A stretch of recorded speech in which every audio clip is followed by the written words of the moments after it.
So this is the euro dollar analysis for Thursday, the 14th of December. Now let's have a look what happened to prices and where they're likely to go. So we did see, let's start back here from the 11th essentially. We did see a rejection here in around this 1810. We came down into 1771, had a brief pullback, then we broke below, came all the way down to 1728.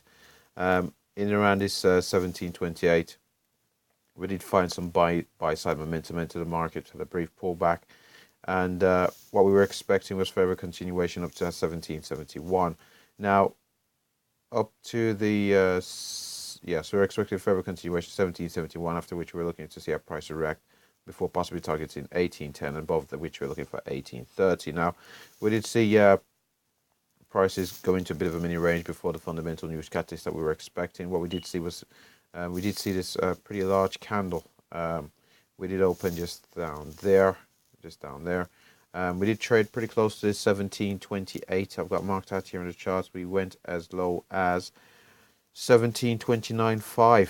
I've got 1728.9 marked out on the charts. So within a pip or so it's close enough, I'd say. We did come down. We did have this very strong move, tested the 1771. Had a brief pullback from there. And what we have seen is further continuation. We broke up above the 1771. Now we did have this very large candle here, which would likely have been the interest rate rise in the US. So what we can determine from what we can see here. So we've had pretty much like it's a bit of a triple bottom here. We've had pretty much a test there at 1728, there again, and there again. The fact that we have seen buy side momentum in regards to the euro against the USD, this could have been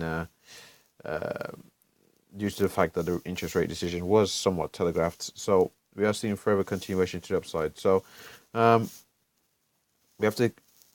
we're up at resistance now in around this 1830. So we'll see our prices behaving around this 1830, where we do see a pullback down to 1810. From the pullback down to the 1810, let's just scroll this chart over a bit here. So there we are.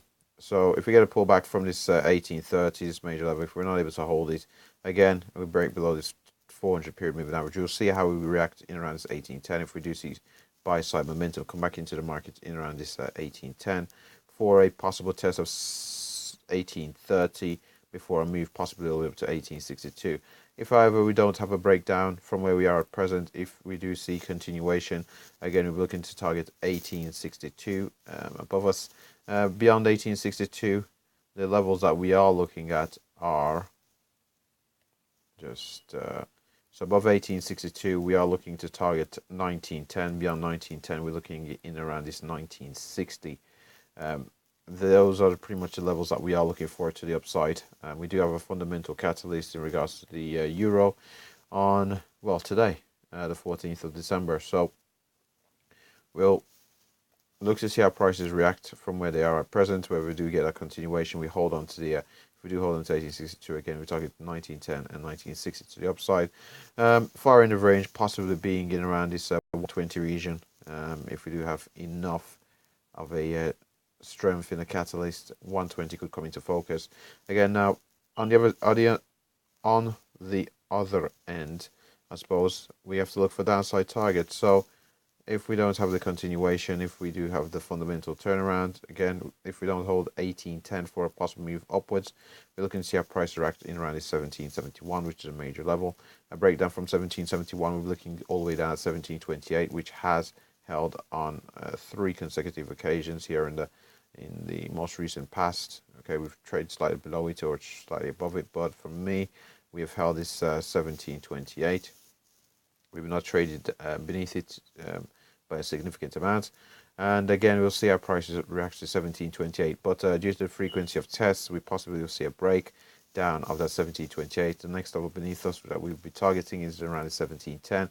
A break from 1710, we'll see our price react in around that 1670, 1680. And beyond there, we're looking to target 1612 to the downside. Now, we are currently at 1830, so 1612 possibly in the far end of the range, unless we do have an extraordinary catalyst. So, in that regard, let's have a look at daily charts, because we mentioned all levels to the upside and the downside. Now, To the downside, again, we have to be aware of this dynamic level 200 period moving average. And if we did find support around 1771 again, before I move up towards 1810, we'd have to be aware of the 200 period moving average, as well as the 400 period moving average if we were to look at a move towards that 1830 from beneath, or if we were trending downwards. We have to be aware of these dynamic levels of support and resistance, these moving averages. But let's just have a look at the daily chart for wrapping up here on the euro dollar. So if we have a look at the daily chart on the euro dollar, get scaling correct. What we can see here on the euro dollar is we have come down into an area where we have found support previously. We've had this very strong bullish candle, so we do look poised for further continuation. We have to keep in the back of our mind the fundamental catalyst out here on Thursday in regards to the ECB. But overall, we do look poised to head towards that 1910 due to this very strong bullish candle. So we do look possible for that 1910, beyond which we are looking for that 1960 and be above 120 and 120.30. Now that we've had a look at the daily chart here on the euro dollar, thanks for watching.